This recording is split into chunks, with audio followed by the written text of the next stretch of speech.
I'd like to welcome people to the second lecture, where I'll be presenting the work of Sigmund Freud and the psychoanalytic theory that he founded. This will be followed by the third lecture, where I'll talk about B.F. Skinner and the behaviorist theory that he founded. And so what we're doing in this one and the next one is working on the foundations of psychology, exploring the grand theories that started the field off. And one of the things that makes these theories interesting and sort of exceptional compared to contemporary work is that they really are grand theories. They have a great deal of scope.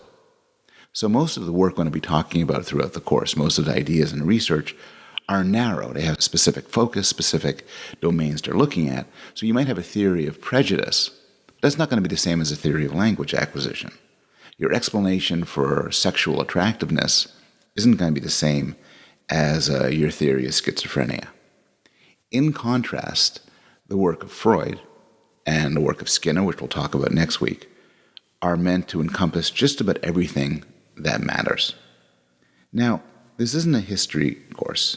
I'm not so much interested in wrong ideas from the past, but the reason to devote so much time to these scholars is that their ideas really do have a powerful influence about how we think about the mind right now.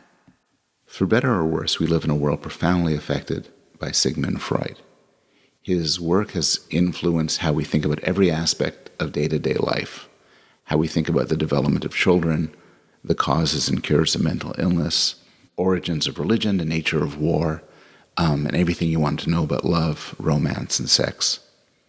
He's had a profound influence on the 20th and 21st century, and if there's one psychologist you've ever heard of, it's going to be Freud. Freud has had a huge influence on contemporary culture, mostly, for instance, reflected in television shows, where he shows up in Star Trek: The Next Generation, Bill and Ted's Excellent Adventure, The 7% Solution, where he meets Sherlock Holmes, and A Dangerous Method, where he teams up with his most famous student, Carl Jung.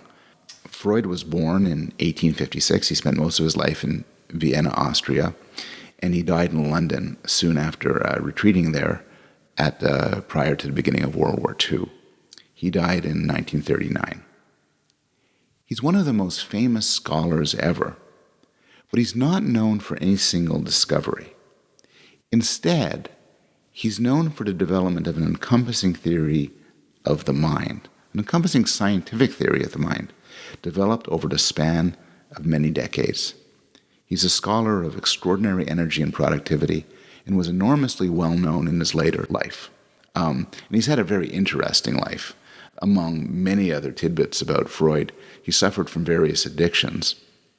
For part of his life, he was a pretty serious cocaine addict, and he found cigars irresistible and was perpetually smoking them, leading to his eventual suffering from cancer of the mouth.